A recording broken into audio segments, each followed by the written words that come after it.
Hello, I was hurt at work today. Hmm? Yes. Sure, I'll have you speak to an attorney, okay? Pardon? I'll have you speak to an attorney. Thank you. You're welcome. Oh, Hello? hello, yes, I was hurt at work today. Yeah, who told you to call me?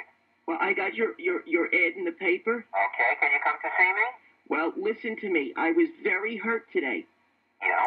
Right. Now, my boss, he reprimanded me and said some very vicious things, and I'm very hurt about What do this. you mean hurt? You were hurt by his words, or you had an injury? I sustained an injury, but I was initially hurt with his words. Yeah. That's a very, very sophisticated type of case you have there. Can you come in to see me? Yeah, sure, but listen, he said bad, awful things, and I fell down the stairs, and my shoes fell off. Mm-hmm. And I feel very hurt about this.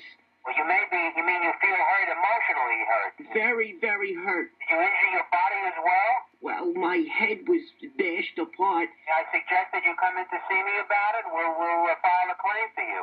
Okay. All right, then. Have my address, right? Sure, I do. I'm in any day of the week between 10 a.m. and 3 p.m. Right. You know what it's like to be hurt, Well, of course I do. and I hate that. Well, you have to come in to see me so we can file a claim for you. Thank you very much. Okay? Thank you. Goodbye.